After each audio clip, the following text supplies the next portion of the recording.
Hello and welcome to the lesson today on prepositional phrases. I hope everyone has or is having a really nice day today. I hope everyone is staying safe at home. I would like to start this lesson by quickly I would like to explain that this will be the last online lesson that Cercle will give on YouTube. So after this lesson, there will be no more. It's very sad to say this. I have really enjoyed giving these classes, and I've really enjoyed getting to know all of you. I am extremely sorry. Since the confinement is finished, a lot of the students have started to go back to work. And so we don't have many students, and we have loads of other work to try and provide for our students. And I'm really sad too. It was really nice getting to know all of you. But for those of you who are interested in learning English further, we can offer you 100% financed from CPF lessons in English. So in the description below, you can find a link to our website. You can get into contact with some of our sales representatives who are able or who will be able to talk you through that process and learning English again.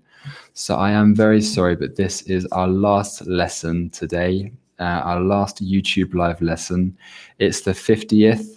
If you still want to improve your English, hopefully you can go and look at previous videos that you might have missed out on, or perhaps to recap some older lessons could be a really good chance to practice. But again, for me, it's very sad that this is the last lesson, and I would like to thank all of you for joining, for taking part in the classes and making it as enjoyable as it has been. But let's start. So we've talked about prepositions before, and this is slightly different because we're going to recap some more prepositions, but we're going to talk about using these prepositions in some phrases. We'll talk about this very briefly, but then at the end, as Chloe's just mentioned here, it's much better when there's someone to help answer questions and explain different rules. So while we're quickly talking about prepositional phrases, if you have any questions that you would like to ask me, if you have anything that you find difficult in English or something you're struggling with, please do write it in the chat, and this is a great opportunity for me to help you more specifically. So hello Naomi, I can see you've just written something in the chat. It's nice to have you back. I hope you're doing okay. So we're going to do this quickly. I'll answer some questions, and then at the end we'll just play some games and we'll try and recap everything that we've talked about. Of course, it's going to be very difficult to recap 50 lessons, but we can at least try and cover some vocabulary. So again, if you have any questions in the lesson, please don't hesitate to ask. So starting the lesson on prepositional phrases, I'm going to consult my notes here. So a prepositional phrase is a group of words which uses a preposition to link two parts of a sentence. So let me give an example of this.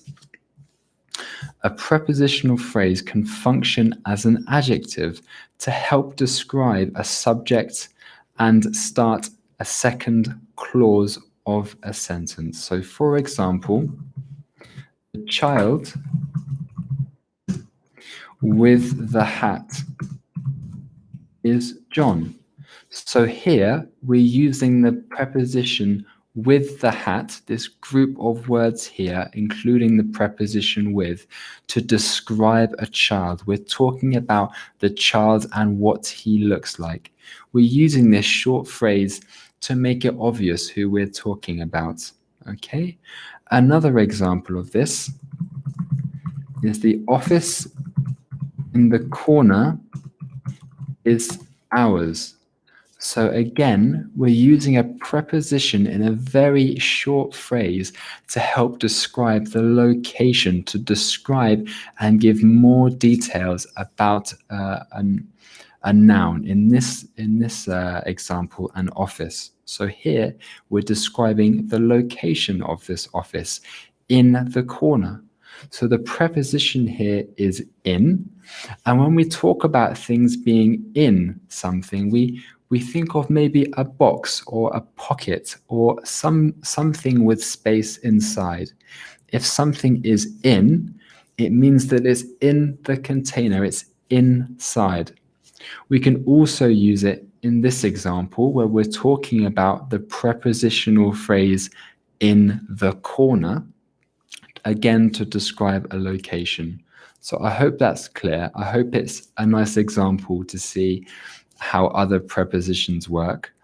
But just quickly, I'm going to ask you all if you can think of any prepositions. So let's try and get you to think of some prepositions and write some sentences for me. So I think prepositions is a very important lesson, and we've come back to this because they're used very regularly. We talked in one lesson about the differences between at, on, and in relation to time and a location. But while I explain that again, if you could just type in the chat some prepositions that you know, words that tell you about the location of something, that would be fantastic. And even better, if you could write a sentence for me using a preposition so that we can just recap and really ensure that we understand the vocabulary. So you can be as creative as you can be as creative as you want, but just try and write me a sentence using the prepositions. So while you're writing, I'll quickly recap the importance of at, in, and on, because I still see a lot of mistakes in this area. If we're talking about a time or a specific location, we use at if it's very, very specific.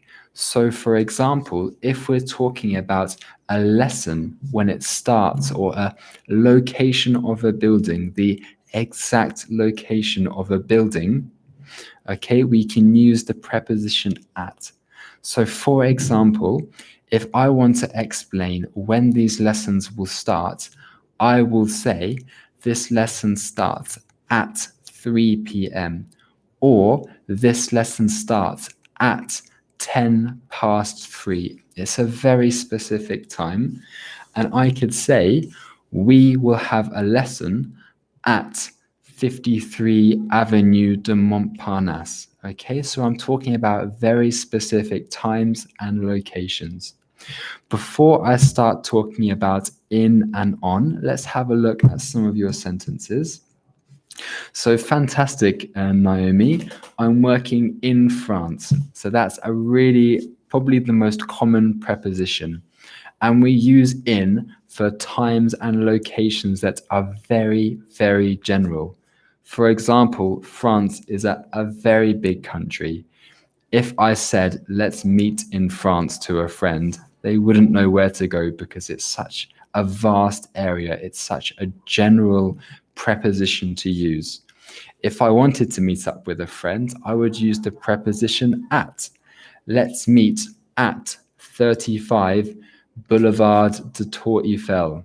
Okay, so that hopefully explains the difference between them. But fantastic. I'm working in France. I'm living in France. Chloe has written here, English lessons with Sam are very interesting. Thank you very much, Chloe. And they're only interesting because we have fantastic students such as yourself who join every lesson, and I'm glad you enjoy them. Ania has written here, the dog over there is her. Yeah, is a female, you can say, Ania. A fantastic sentence. So when we talk about something, a noun, as being over there, we're talking about the location. And now over there can also be somewhere close to you, but you could also be talking about somewhere or something which is far away. The Eiffel Tower is over there. It's a very long way away, but I can see it and I'm able to point it out. I could equally say, there is a chair over there. It's in the next room to me, but it's just an object that I can see, and it's a very good way at pointing something out. So we have another sentence by Naomi. I stay at home for the confinement. Yeah, you can also say I stay in my house, because there we're using the preposition in a different term, because when you're inside somewhere, it means that you're, I guess, not outside is a good way to describe it. When we talk about locations or times, it's very general, but we also use in to describe actually where we physically are as well. So, in addition to this, before I move on and explain in and on, I'd just like to give you some more examples how we can use prepositional phrases. Okay, so prepositional phrases can function as adverbs by describing the main verb and linking it to the second part of a sentence. And now I do have examples if this is unclear, but before we used prepositional phrases as adjectives to describe a noun, for example, the child with the hat, but now we can also use it as adverbs. And remember, an adverb is a word we use to describe a verb. So let me write a couple of examples in the chat so it's more clear. We ran around the track to prepare for the race. Okay, so the prepositional phrase here is around the track. So we're describing the verb run here, okay? We're describing where exactly we ran. So, can you write a sentence for me with the preposition around? Okay, so this is a good example. You can use my example of the race to help structure your sentence, but please do try and make a sentence with me with around to see what you can come up with. While you're writing your sentences, I will give you another example of a prepositional phrase where we use these as an adverb to describe a verb. It is impolite to talk during movies. So here we're using different prepositions. And now during is the duration of. For the duration of a film, while we're watching a film, it is impolite to talk. We had a lesson a couple of weeks ago on prefixes, letters which go at the beginning of the word in order to change their meaning. This is an example of that. Impolite has a preposition. If we remove preposition, I do apologize, prefix. If we remove the prefix im, we have polite. And polite in French is poli. They sound very similar.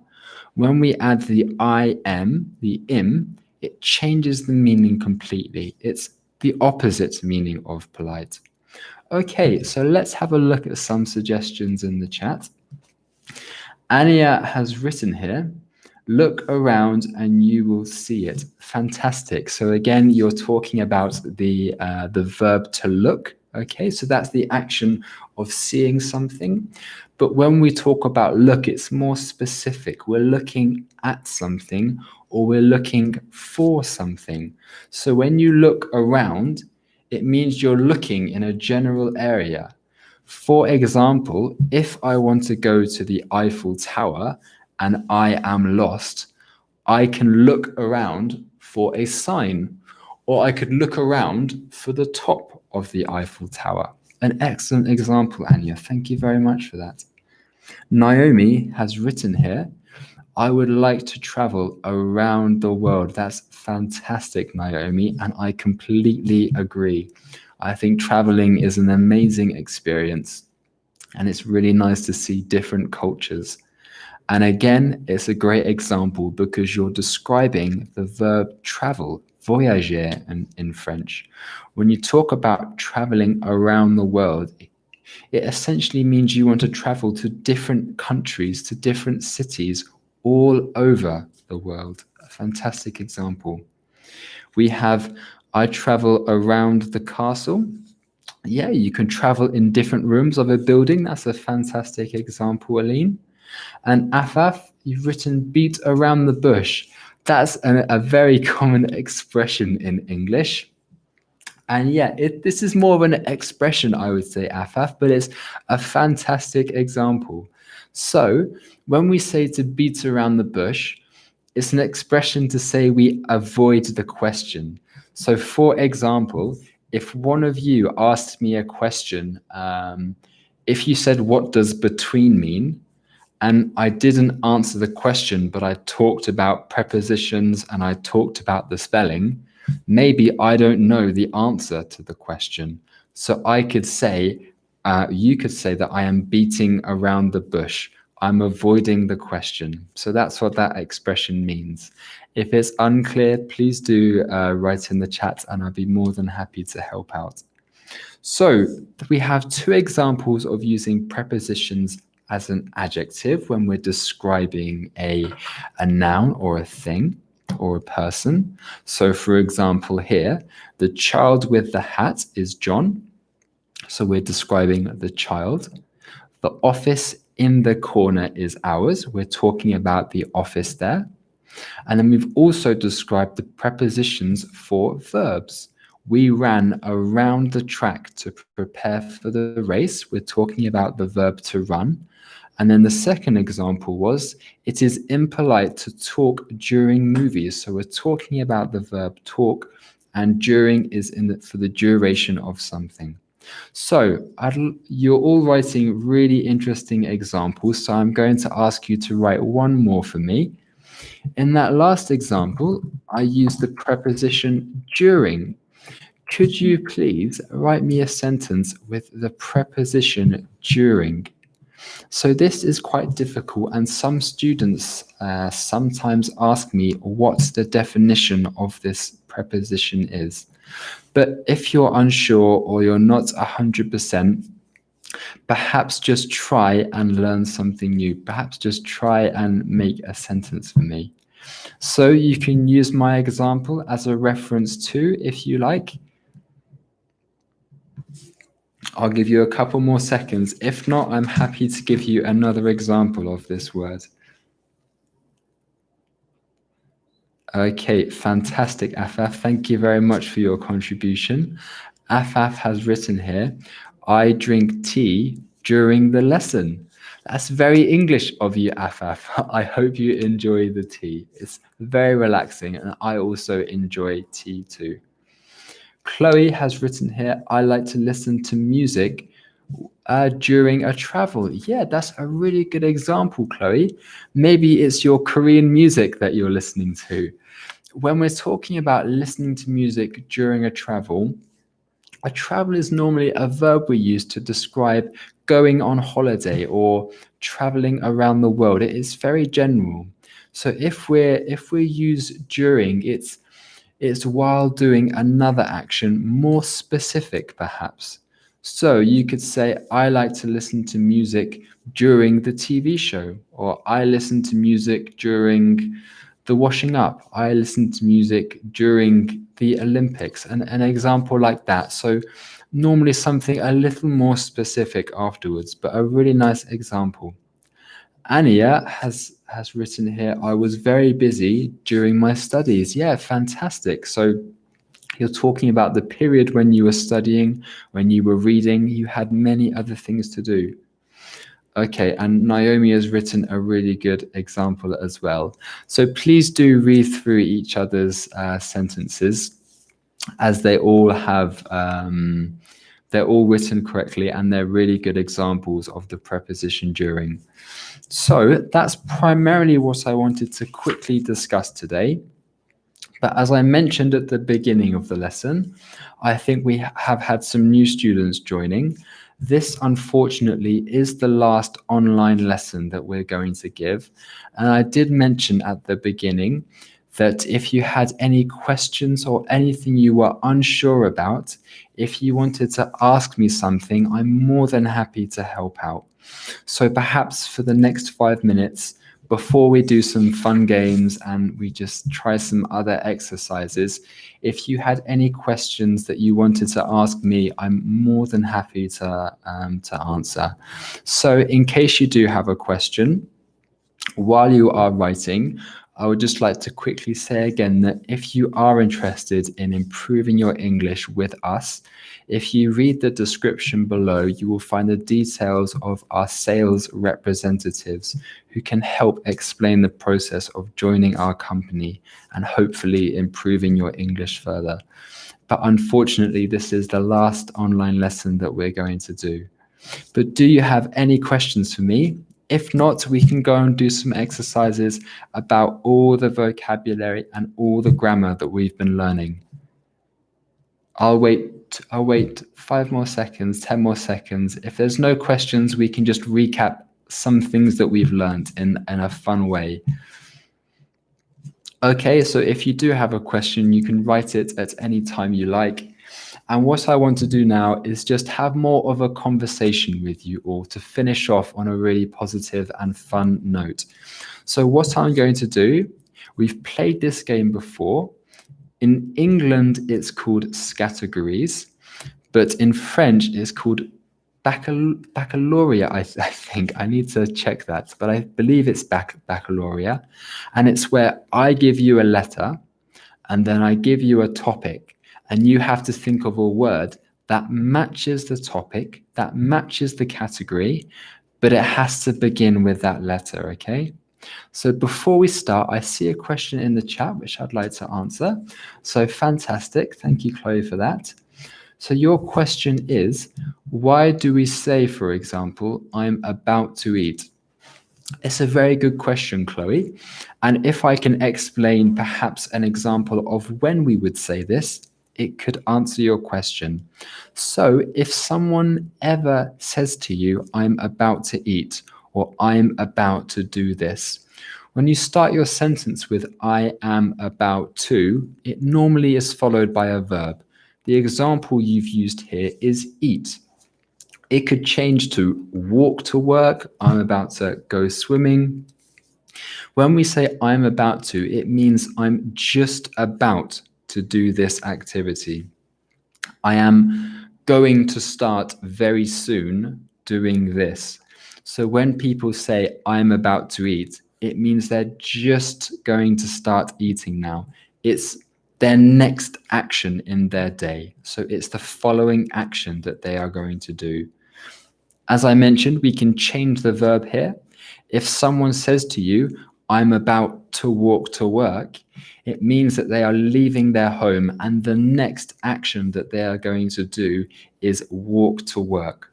So it's like a little saying we have to describe the next action in our day. It's a really good question, Chloe, and I hope I answered it well. If it's still unclear, please do write it in the chat. But okay, back to our game and back to our review of some of our lessons. I thought this would be a good example playing baccalaureate because we have many different topics that we've talked about over these last couple of months. And the letter I'm going to give you is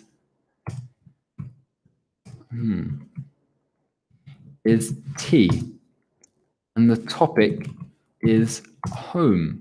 So we talked a lot about the home. We talked about objects in the home. We talked about verbs in the home. We talked about rooms in the house. Okay, so Chloe is first. So we can give out points to the first student to give an answer. And we can also give points to the student who has the most answers as well. So can you think of a word that's related to your home that begins with T? Chloe has written a fantastic example of a table.